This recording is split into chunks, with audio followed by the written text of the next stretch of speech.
With Star Wars Episode 9 Rise of Skywalker on the horizon, many fans within the Star Wars community are seemingly begging the question as to why, but more or less how, Palpatine had survived the original tragedy we've seen in Return of the Jedi, which sets up his inevitable reintroduction in Star Wars Episode 9 and having a prominent role, assumingly in being the main antagonist of the movie. And with that being said, one must beg the question, if in fact Palpatine had survived, how did he do so? But more or less, why?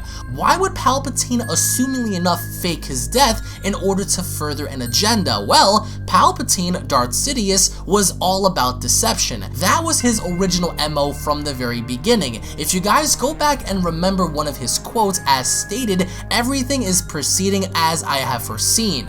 He never died in the Return of the Jedi, but instead, he knew that Vader would betray him, so the escape plan was as preceded in allowing Luke and Vader to assume that perhaps maybe he had been killed off, but instead, this was a part of Palpatine's plan. So why allow the Empire to crumble? It never did, but instead, it became the new First Order. And especially when looking at Palpatine's mindset, it makes perfect sense to allow your enemy to believe that they have won, but then crush them from within, which of course would ultimately fit his character perfectly in the fact that Palpatine, once more, is all about deception. He lived a double life before, he killed his master Plagueis in his sleep, and of course tricked Anakin to convert on over to the dark side. On the previous two videos we've done on the channel, we've discussed the further possibilities of Palpatine knowing about Snoke and perhaps having to use a Force Essence transfer and maybe creating clones or copies of his own essence in other hosts, but on today's video, we're going to more or less discuss the overall deception factor from Emperor Palpatine and how exactly this narrative can be used in Palpatine's favor in order to drive his agenda further in fully destroying the Skywalker lineage. But this also begs the question if of course they're going to follow up in making the power of essence transfer canon through Disney within the Star Wars cinematic universe, which of course has not been done in Star Wars episodes 1 through 8. We've seen it done in the novelizations, we've seen it done in Rebels and of course Legends, but never on the big screen. So of course, if they want to go on ahead and adapt this feature in allowing Palpatine to shake the very lore of the Star Wars franchise going forward, then they might go on ahead and use that as a canon device in allowing Palpatine to perhaps maybe transfer his essence into a newer body or of course a clone of himself. But this goes back to the previous video in which I've stated it wouldn't fit the character entirely, even though it would give Palpatine more of a reason to jump from body to body. At the same time, I think they ought to stand with the overall essence of having one Palpatine and not allowing him to transfer his essence, but instead allowing him to remain as he is going forward. But also, eerily enough, I do think that Palpatine really did know about Plagueis' teachings but refused to tell Anakin in Star Wars Episode 3.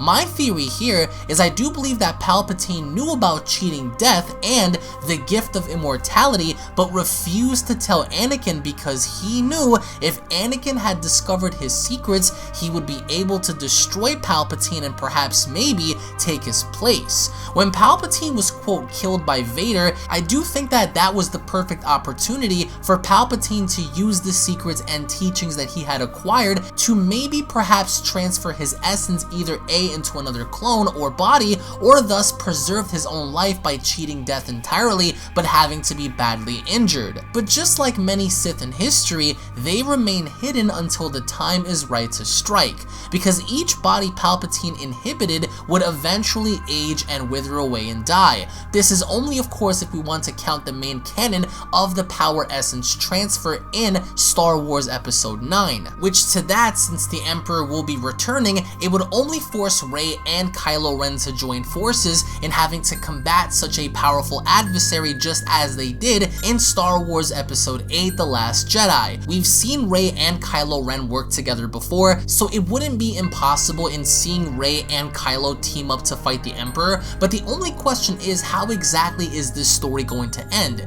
Is Palpatine going to reveal a major revelation that shakes the very core of Star Wars, or is he simply going to pop up, explain his motives in using everyone as a pawn, and simply be wiped out by the end? That is something I do believe would be the worst case scenario for that to happen, happen in having Palpatine get completely bodied by Rey and Kylo Ren by the end without revealing major information as to everything that's transpired since The Force Awakens, going through The Last Jedi, and now into Rise of Skywalker. So by the end of all of this, I want to get your thoughts in the comment section below. What are your overall thoughts on Palpatine having to be in this movie?